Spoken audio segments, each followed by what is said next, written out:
안녕하세요. 저는 50대 중반의 여성입니다.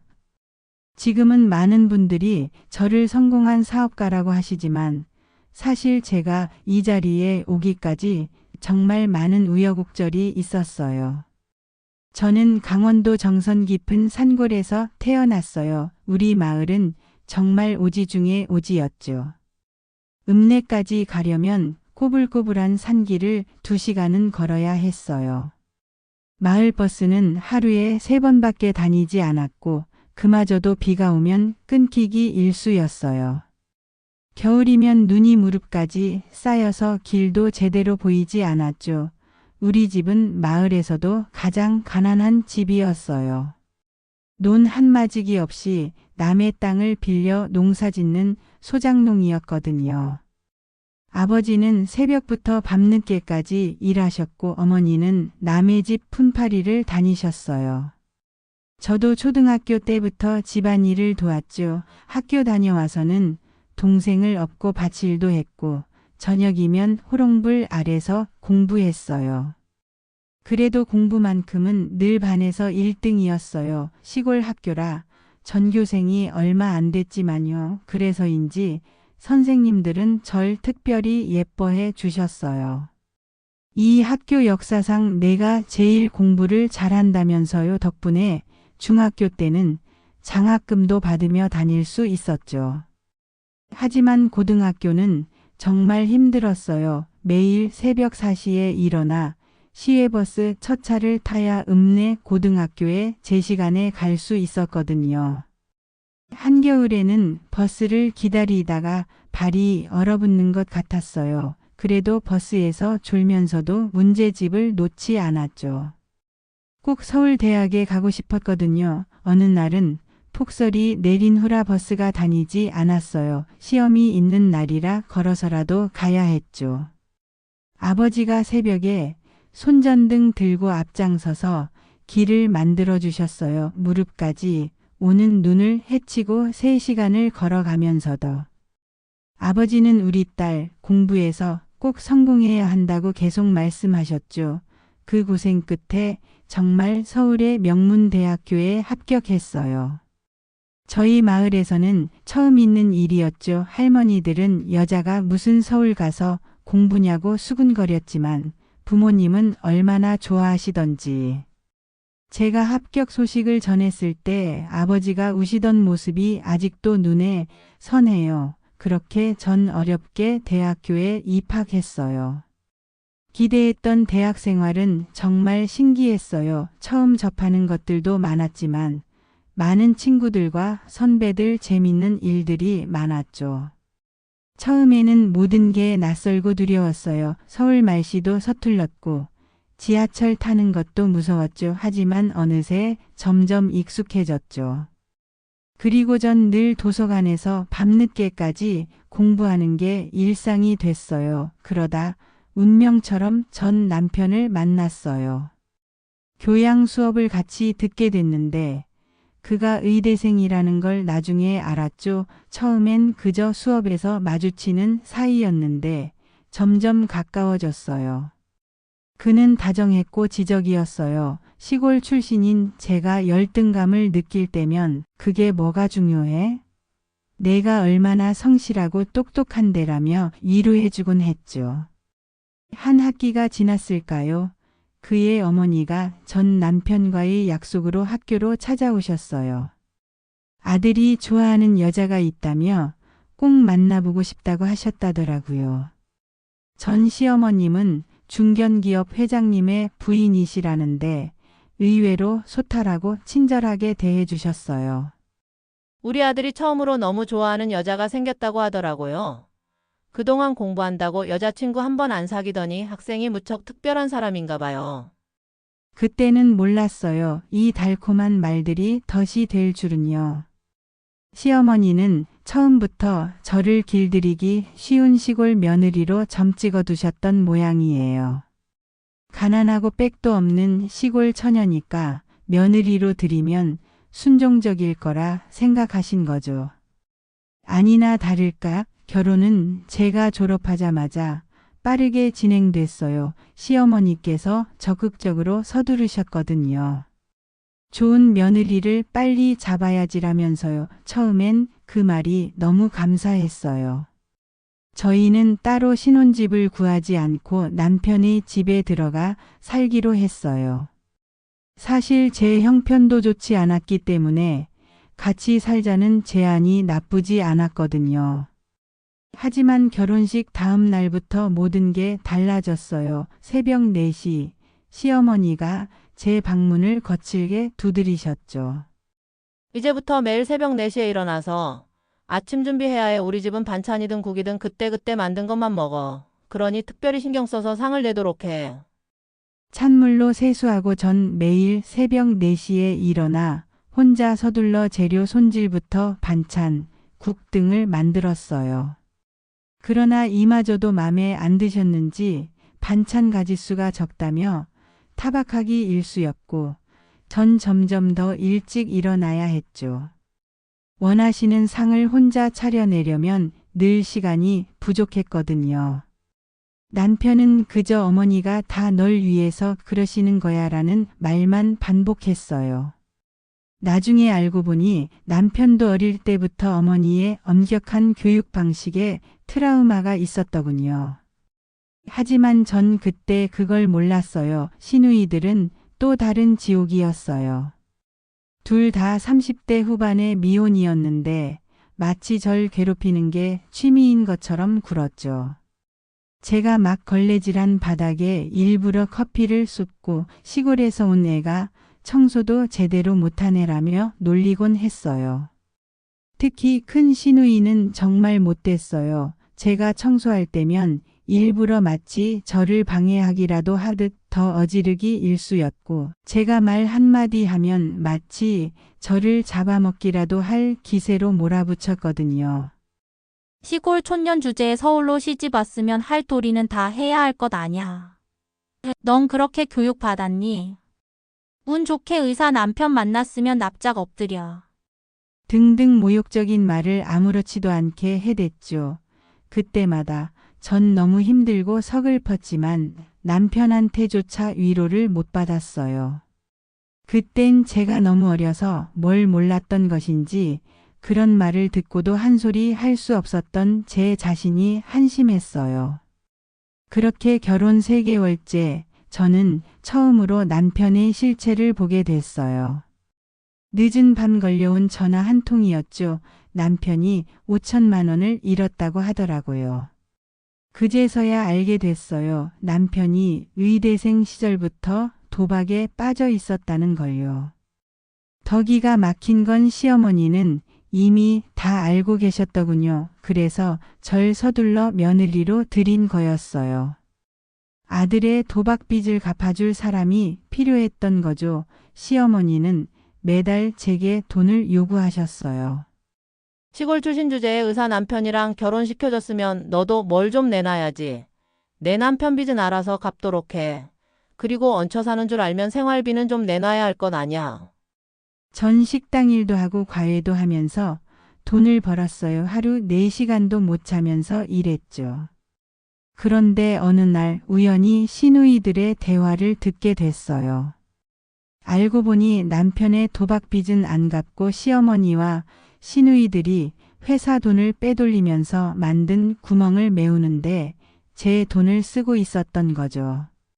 정말 피가 거꾸로 솟는 것 같았어요. 하지만 야속하게도 그 즈음 제가 임신 사실을 알게 됐어요.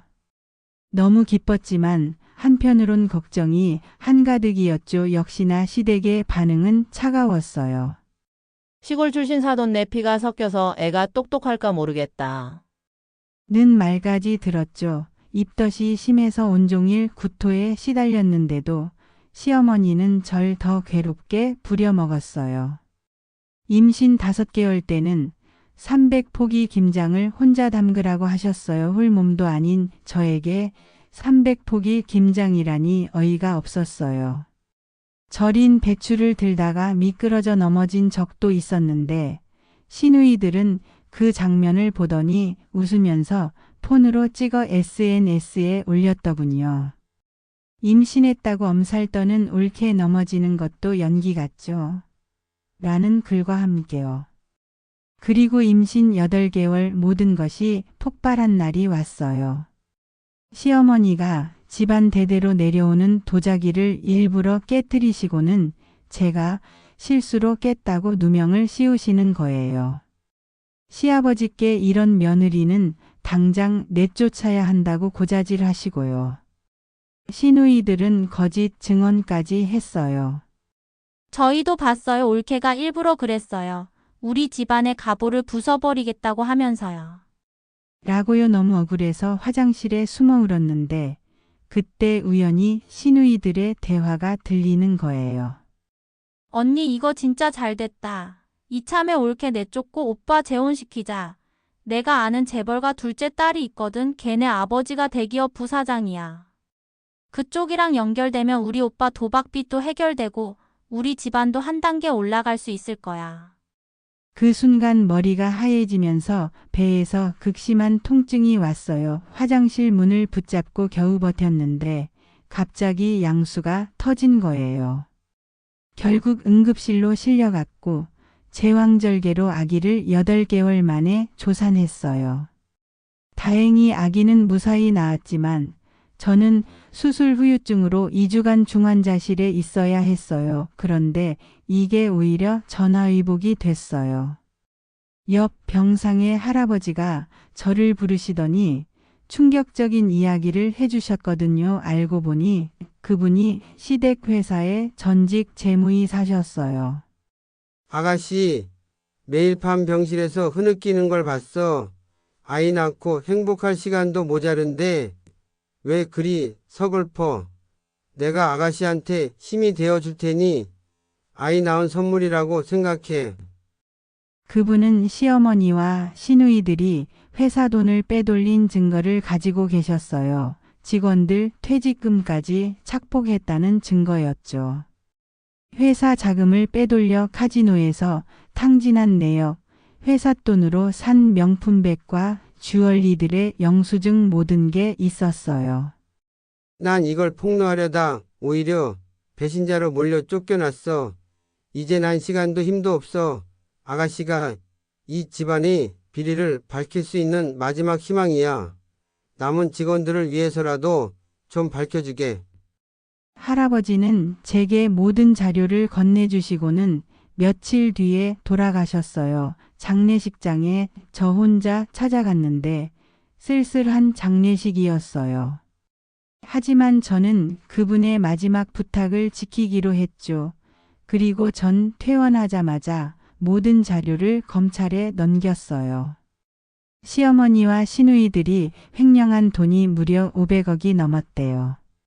직원들 퇴직금까지 손을 댄 사실이 드러나자 피해자들이 대거 나타났고 결국 구속됐어요. 남편도 공범이었죠.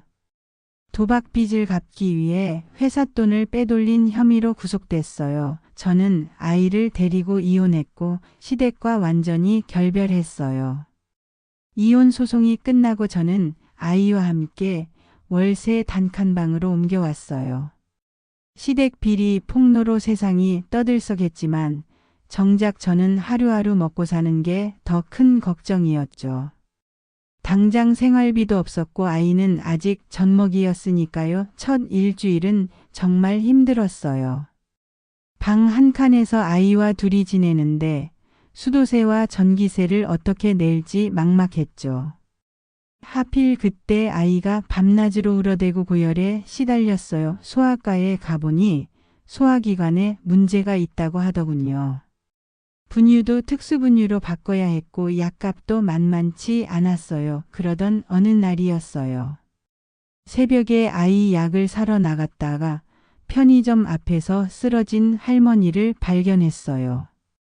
다행히 근처 병원으로 빨리 모셔서 큰 일은 면했는데 그분이 바로 지금의 은인이 되셨죠. 알고 보니 그분이 대형 로펌의 대표 변호사 사모님이셨어요. 할머니는 제가 아기 데리고 병원에서 밤을 새워준 걸 무척 고마워하셨죠. 그러다 우연히 제 사연을 듣게 되셨고 남편분인 변호사님을 소개해 주셨어요. 당신 같은 사람이 법을 공부하면 좋겠어요. 억울한 사람들의 마음을 누구보다 잘 이해할 테니까. 그 말씀이 제 인생을 바꿨어요. 사모님은 제게 로펌에서 일할 기회를 주셨고 저는 낮에는 일하고 밤에는 독학으로 법 공부를 시작했어요. 아이는 사모님 댁에서 맡아주셨죠. 처음엔 정말 어려웠어요. 법률 용어 하나하나가 외계어 같았고 일과 공부를 병행하는 게 너무 힘들었죠. 하루에 3시간도 못 자면서 공부했어요. 그래도 포기할 수 없었어요. 제가 겪은 것 같은 부당한 일을 다른 사람들이 겪지 않게 하고 싶었거든요. 그리고 이젠 저는 아이의 엄마니까요. 꼭 일어서야만 했어요. 로펌에서 일하면서 많은 것을 배웠어요. 특히 노동법 관련 사건을 보면서 마음이 아팠죠. 시댁에서 직원들 퇴직금을 떼먹은 것처럼 수많은 회사들이 직원들의 권리를 무시하고 있었거든요. 그때 결심했어요. 꼭 노동법 전문가가 되겠다고 5년이 지났을까요? 드디어 로스쿨에 합격했다는 소식을 받았어요. 아이는 벌써 초등학교에 들어갈 나이가 됐더군요. 로스쿨 3년은 정말 바빴어요. 수업 들으랴, 아이 돌보랴 하지만 힘들 때마다 우리 아이가 힘이 됐어요. 엄마, 힘내세요. 나중에 엄마가 억울한 사람 도와주는 변호사님 되는 거죠. 변호사가 된 후 첫 사건이 잊혀지지 않아요. 대기업을 상대로 한 임금체불 소송이었는데 의뢰인들의 사정이 예전 시댁 회사 직원들과 비슷했거든요.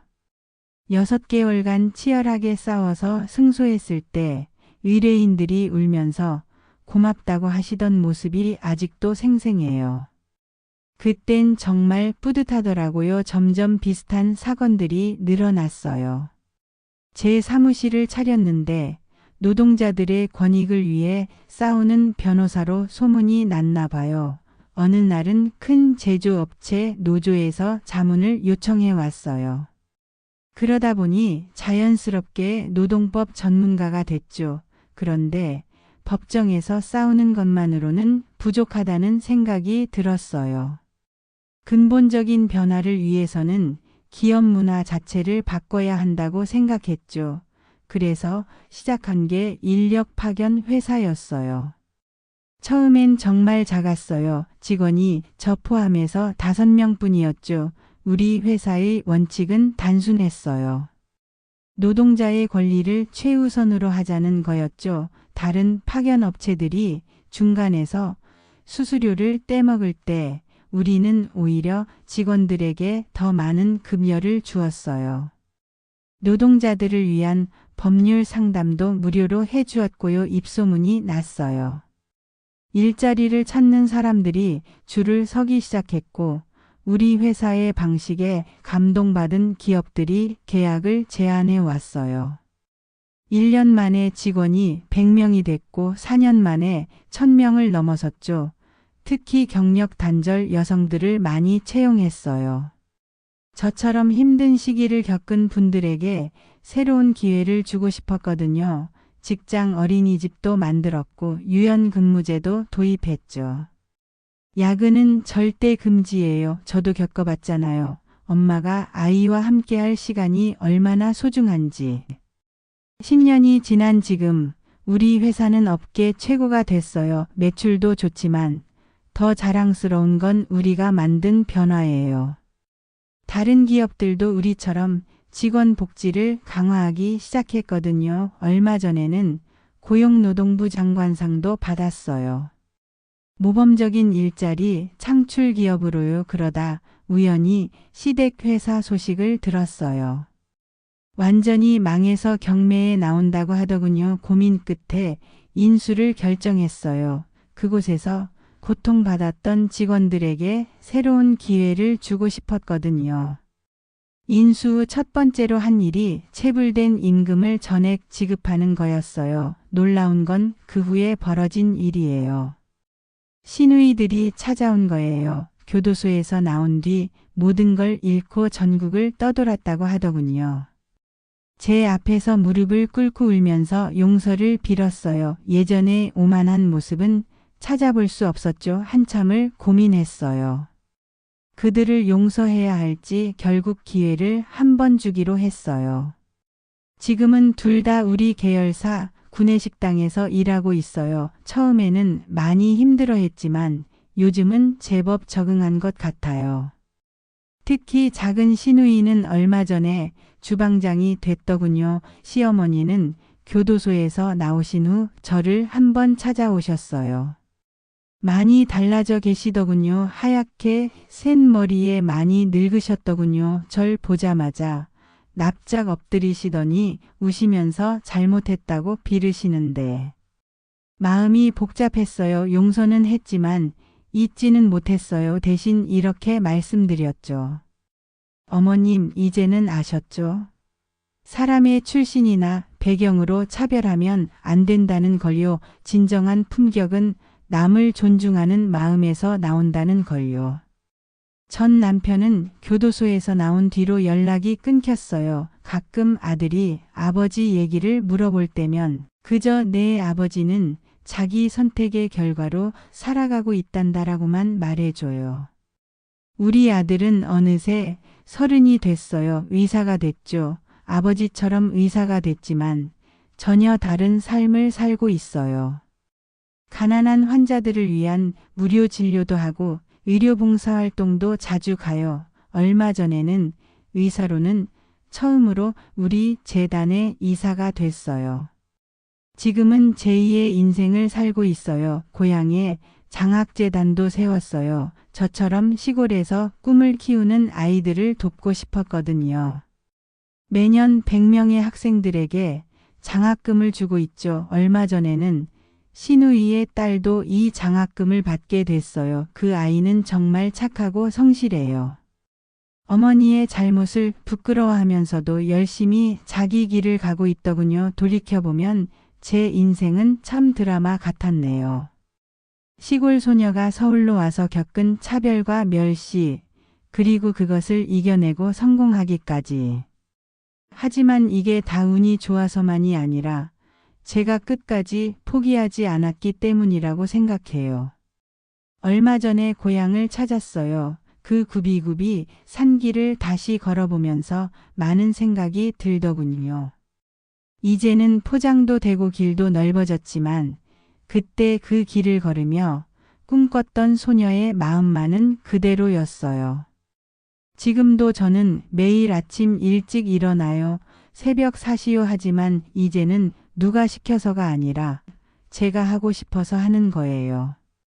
그 시간에 저는 우리 회사 청소하시는 분들과 함께 차를 마시며 이야기를 나눠요.